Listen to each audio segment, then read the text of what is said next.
Before the clouds whispered their first secrets to the earth, before wind even knew how to sing, the great sky mountains stood alone, cloaked in silence. They were not born of stone, but of time, pain, and purpose. And deep within their jagged peaks, among the echoes of old storms and the shadows of fading legends, a nest trembled in the wind, holding 3 lives destined to write a new one. Kalen was born last. His shell cracked with a soft whimper, not a cry. Unlike his 2 brothers, Ashar, who burst forth with strength, and Shai, whose wings stretched proudly even as a hatchling, Kalen emerged unsure, with feathers dull and a right wing bent slightly at the joint. The other 2 eaglets immediately began chirping, flapping, pecking. Kalen simply watched, as if already aware that his story would not be written like theirs. Their mother, Elandra, was a regal eagle, with feathers like flowing bronze and eyes sharper than winter wind. She looked at Kalen with love, but also with concern. The winds of this mountain were not gentle. Weakness had no shelter here. And yet, from the very first night, Kalen did something different. He listened.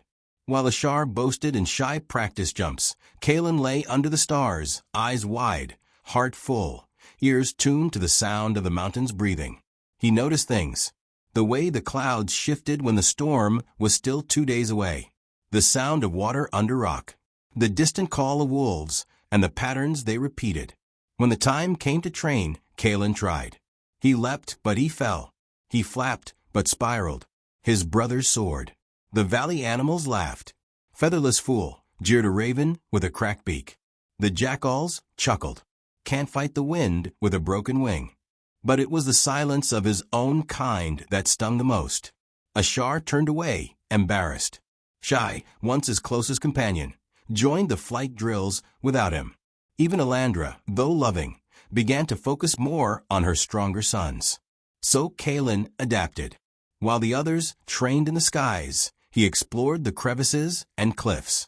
He learned how mountain roots crack stone, how ants tunneled beneath the ice, how even shadows had weight. He became a quiet master of the ground below the wings. But deep within, a fire flickered. And fire, even when ignored, remembers how to burn. Then came the night the sky tore open. A violent storm, unlike any before, swept across Mount Cairo. Thunder cracked the silence. Wind became a blade. Lightning struck the elder tree, the sacred tree that had cradled generations of eagles. Branches snapped. The nest trembled. Kalen, still struggling to climb back after a failed flight, was not fast enough. A gust swept him from the ledge. He fell, fast, silent, alone. Through rain and wind he tumbled, until a lower branch snapped his fall and flung him into the dense fog below. His body rolled, scraped, then finally lay still beside a cold, forgotten creek. When he awoke, the mountain was gone, hidden behind clouds. His wing throbbed. Blood trickled from his beak. And worst of all, no one came. Days passed.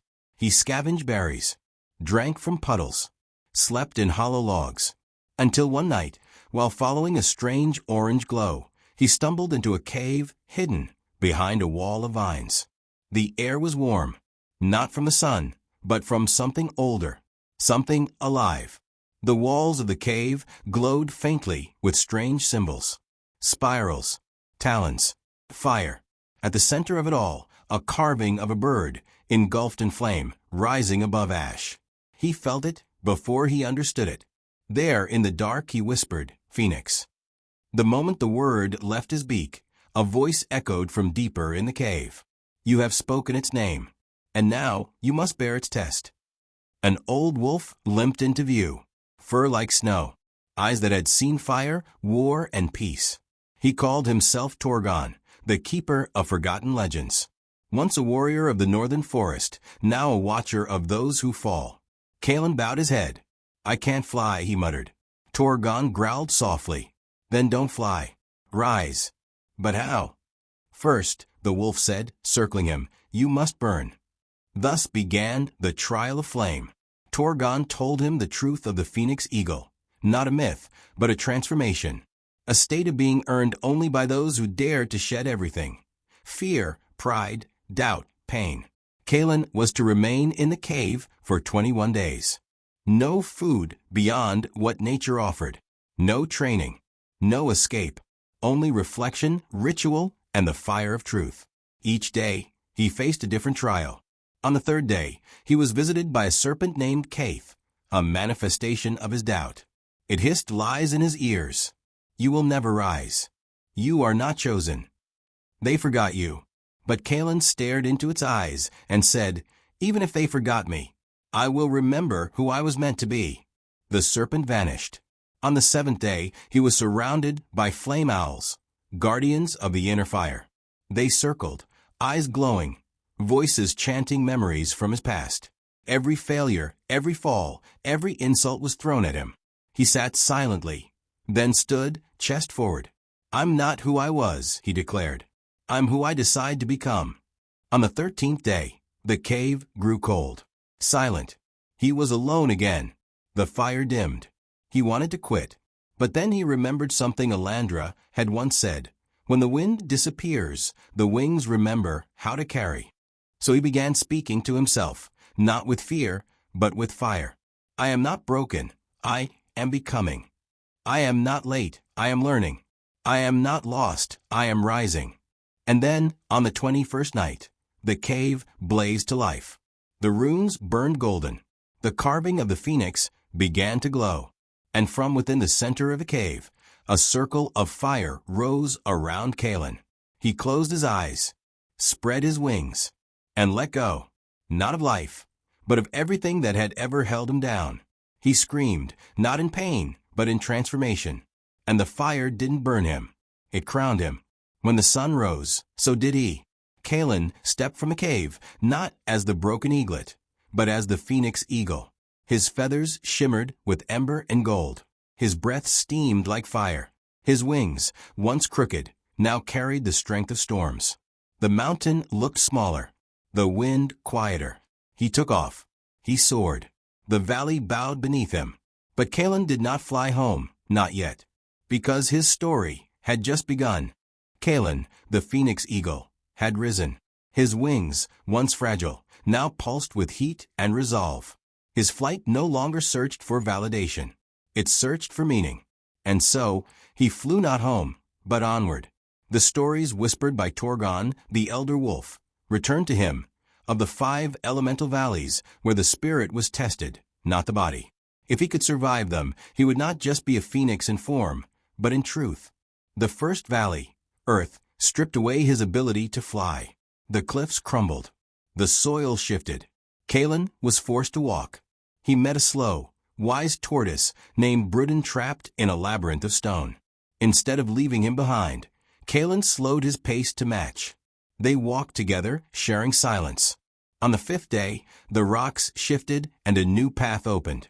You don't conquer Earth with strength, Brudin said. You conquer it with presence. The next was water. A ceaseless storm lashed from all sides. Waves crashed through the sky. Kaelin struggled to stay aloft, but the more he fought, the more he sank. A beaver named Inari, paddling calmly through the chaos, showed him a different way. You rise with water by flowing, not resisting. Kaelin surrendered to the current, and found it carried him exactly where he needed to be. Then came wind, a valley of voices and illusions. He saw his mother turning away, his brothers flying without him, the laughter of the crows, his own voice calling him a failure. But he stood still and let the wind pass through him. A parrot named Rocco said, "Let the wind blow, but only listen when it speaks truth." The illusions faded. In the valley of flame, Kaelin did not run. He embraced the fire. It flickered across his feathers like an old friend. He saved a young creature, a salamander, trapped beneath a burning log. You do not fear fire, the salamander said. You are fire. But the last was the valley of shadow. No light, no color, no direction. Here, he was alone with his thoughts. A place where every doubt he had buried whispered again. His broken wing passed. His forgotten self. His fear of not being enough. He was ready to fall, until he felt his own heartbeat. I am still here, he whispered. Still rising. With that, the darkness broke. Light returned, and Kaelin soared higher than ever. When he returned toward Mount Cairo, His feathers glowed with a radiant fire that no wind could extinguish. The sky knew his name. The animals below felt his presence, like a warm wind after winter. But not all welcomed his return. The high circle of eagles feared what he had become, so they sent 6 winged guards to stop him. "You were not chosen," they said. "I chose myself," Kalen replied. They tried to outfly him, but none could. He reached the elder tree, the same tree that had once nearly ended him in the storm. Now it held his return. He perched upon its highest branch, and from there he looked down, not with pride, but with purpose. Animals from every corner of the valley gathered. His brothers came too, Ashar and Shai, humbled, older, changed. Ashar lowered his gaze. "I thought you would never come back." "I didn't come back to prove anything," Kalen said. "I came back to lift someone else." In the crowd below, Kalen saw a small owl, hidden, watching, one wing broken, the same way Kalen once was. He flew down slowly, softly. "What's your name?" he asked. "Nuri," the owl whispered. Kalen looked into the young owl's eyes. He didn't see weakness. He saw waiting. "Do you want to fly?" "I don't think I can." Kalen smiled. "You don't have to be ready to fly. You only have to be willing to rise." And with that he opened his wing, motioned Nuri to climb aboard, and they lifted off together, rising not as hero and student, but as one who had burned, and one just beginning to light. The sky didn't need to change. Kalen had changed. And in doing so, he had changed the sky for others. The phoenix eagle was not a myth. He was real. He was anyone who dared to fall and still chose to rise. And so, the phoenix eagle did not return to reclaim a throne. He returned to ignite a spark. Because true strength isn't in how high you fly, but in how many you lift with your wings. If Kalen's journey touched your heart, let it remind you, you are not broken. You are becoming. Like the video if you believe in second chances. And kindly be my next subscriber.